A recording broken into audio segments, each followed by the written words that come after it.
Thank you. This is an unusual space for me to get to speak in. Usually it's sort of in front of women's groups. I don't often get to speak to many men as well. Everybody kind of thinks that she's the queen of frocks, so she's probably a better fit with women. So it's wonderful to actually speak against a platform that I have become very passionate about. Thank you for that wonderful introduction. It's nice to sort of get that synopsis, so I don't have to start with too much history on myself. But today, my company is actually 20 years old. We turned 20 on the 14th of April. So we're not such a baby company anymore, and we've been in this market for a long time. And yes, we do have 30 sites throughout Australasia, 4 sites on this side of Australia, which have just gone up in the last couple of years. And I intend to actually get into that market in a big way over the next sort of 2 years. So I'm looking to sort of site myself with about 10 retail stores. But in 1992, when this company started, we actually started working with the big generic players. So when I went out on my own into the fashion industry, I didn't just go out there and decide to set up a small boutique, as a lot of fashion designers do. And I suppose I should just sort of take that back a wee bit, because I don't call myself a fashion designer. I actually employ fashion designers. I call myself someone that makes money out of the business of creating frocks. So I'm in the business of fashion, and I'm in this industry because I want to make a dollar. We don't hear that very often from our fashion designers. So I focus very much on how I can create a sustainable business platform out of a creative industry, which, as a lot of you will know, is not that easy to do, because we creatives don't think in that business way.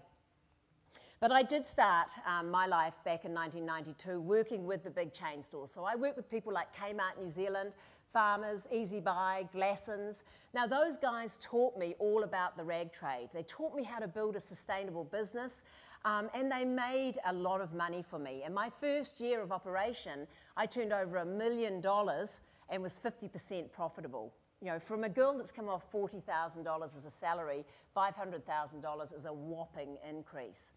A lot of the business base that I built was pretty much around those generic guys. Kmart New Zealand was a $5 million account for me over the next sort of 3 to 4 years. Now, I lost that account 3 years into it purely because they decided to regroup their buying team into Australia, and they started to look very much at the Asian-made product. Now, I was incredibly nervous of that product and thought it was really, really important that I stayed New Zealand-made. So I walked away from that generic platform and I got involved in retail. Now, I had mixed success with retail because I started with a whole lot of different models. I started with a distribution model where I sold to the small boutiques throughout the country. Now, that was a damn disaster. A lot of the boutiques in this country are very hobbyist in the way that they do business, and so therefore I was destined to be just like them if I stayed in that space. So I moved out of that space very quickly, and I got involved in a mix of franchising and setting up my own stores. The franchising was more about growing my own model quickly, but once again that was difficult as well, because working in that environment with people that perhaps want to own a small boutique doesn't drive my vision as quickly as I wanted to. So I was able to get myself funded pretty well and set up the retail base, which has been my success today. So how important is that New Zealand-made platform? You know, what if I was to take my product that I sort of am so fiercely proud of saying I'm 100% New Zealand-made, and it was my daughter that pointed out to me when I told her I was going to China, "Oh my God, Mum," she said, "you cannot take your product to China." She said, "What are you going to do with all those signs across the front of your stores that say 100% proudly New Zealand made?" And I said, "I'm going to take a scraper to them and scrape them off in the weekend." But when I went up, I was approached by the Auckland University, by a couple of students that were doing an MBA assignment, and they said, "Anna, we'd like to look at whether we can take some of your manufacturing base up into China. Are you interested in talking to us?" Now, I had a dress in those, or I still have a dress. I have a dress called the Chameleon. You can see the big shot up there, and I've got a dress here. But it's this amazing thing, one dress, it does all these things. It's a sort of a one-size-fits-all, anti-fashion. It's fully machine washable. It crushes down into nothing. I mean, what this dress doesn't do isn't worth talking about, but it has now become 40% of my turnover. One dress that I just keep changing. So the reality of these girls sitting in front of me and this dress that was such a substantive part of my manufacturing base, and I thought, why not? Why not go up into this market and at least have a look at whether I can get this dress produced? So I did. Now, I didn't make a decision to go until 1 week out. Interesting moment, because my fare actually went down by 2,000 given that I did that. So one would have thought it would go up, but thank you, Air New Zealand. No, it was $2,000 cheaper because I booked 5 days before. But you know, when I decided to go, I flew into action and I did a hell of a lot of prep. I never go into anything sort of half-mast. So for me, I contacted people like Kia, I contacted Trade NZ, and I also contacted Pumpkin Patch, who I had a lot of colleagues with in the rag trade, and I knew they were producing out of there. And I said, guys, connect me. I just want to have conversations with people. And I think that was the key to a lot of my success, because I got into some very varied and sort of broad environments that I actually got to have some conversations with.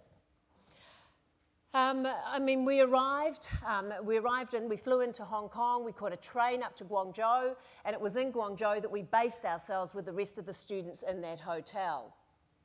I learnt so much about China in that time, and you know, before I went there, I was like most New Zealanders. I was kind of nervous about that environment, and I thought that New Zealand was just the best place, but I was so incredibly surprised at how much I loved China. I felt so incredibly safe whenever I was walking around, and I found a little bar that was owned by a German guy, so I did spend a lot of nights coming back at 11 or 11:30 at night on my own, sort of walking the streets back to the hotel, and there was absolutely no time where I felt threatened or uneasy. I would not do that in New Zealand. Actually, I wouldn't even do that in Morrinsville. You know, I learned so much about the government, I learned about the people, I learned about the environments. I went into some really obscure manufacturing plants, and it was those ones that I've now chosen to deal with, and some of our stuff is on its way up there now, and I'm about to go back in a month's time. You know, I loved the extended family model that operates up there. You know, we could learn a lot from that, and I've become a big voice around, you know, how we could learn from some of the stuff that happens in China. So some of my tips before, you know, on how I sort of you know, some of the stuff that's happened now is I've got to talk to a lot of people around entering this market. So some of the stuff I know and would advise around it, you know, you do need to do your homework. You do need to have conversations. You do need to talk to people, hence the Kia, Trade NZ, and some of those other things that I did. You need to investigate all the opportunities properly, so leave lots of time. I was the queen of dotting down into a country in the afternoon, and I'd be gone by the next afternoon. I stayed up there for 6 days. I did some wonderful things, and I learnt some incredible stuff. You know, I also took some gifts with me. You know, there's a different way of doing business up there. Every time we handed a gift out to a Chinese, the dynamic of our business relationship changed. They became so much more helpful. They were suddenly picking me up or dropping me down or taking me to the fabric markets. So we took things like Manuka lip balms, lamb's placenta creams. I mean, stuff that I'd never heard of, we had in our bags with us. I took a wide variety of product. I started off getting this or wanting to get this made, but I ended up doing a whole lot of other stuff that was nothing like that. That turns out it will be too difficult to make in that market. So I had options with me. Thank God I did, because if I hadn't have, I would have come away and walked away from that market. You know, do the hard yards, go beyond the agents. I met lots of people up there. I met a guy that went to university with my daughter. I was standing in front of him and I thought, oh my God, I'm about to do business with someone I could have given birth to. You know, that's the reality. I mean, but I decided to walk away from the agents because in New Zealand, I deal directly with the factories here, and most of them are Asian. So I know how to do it. So I thought, I'm going to cut the agent out and I'm going to do it myself. And that was only because I saw plants and that I could work with directly versus working with agents who sort of costed up my garments. When the garments were cost by agents, they were at least 100% dearer than what I could have got at the factory floor. Work with an interpreter. You do need an interpreter. You need to be smart. You know, whenever we left the hotel, we made sure that we had a card that got us back there. There was lots of times that we got stuck in environments. They cannot speak English. They really can't. It doesn't matter how much you yell at them, they will not understand. You know, I watch these silly European people yelling at the Chinese. They cannot understand you. You need an interpreter. I've engaged one from the Waikato University, and she helps me with my emails. It's pretty easy to do, guys. I mean, I looked at it and I thought, this business model is not going to be difficult. You know, apply the principles of good business up there.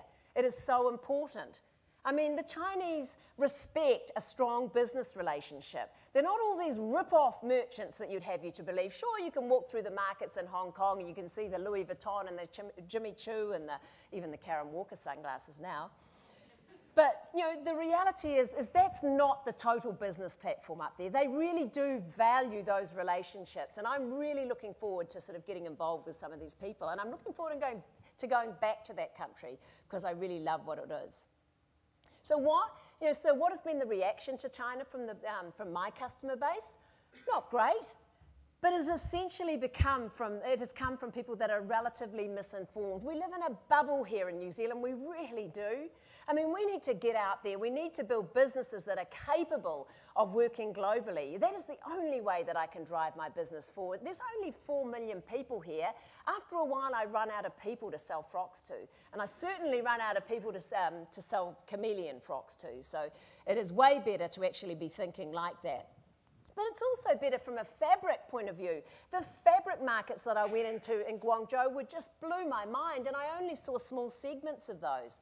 The capability of this market is huge. They can do stuff that I can only dream about at very, very small prices. The quality, a lot of the factories looked at my garments and went, we can do a lot better than that, Anna.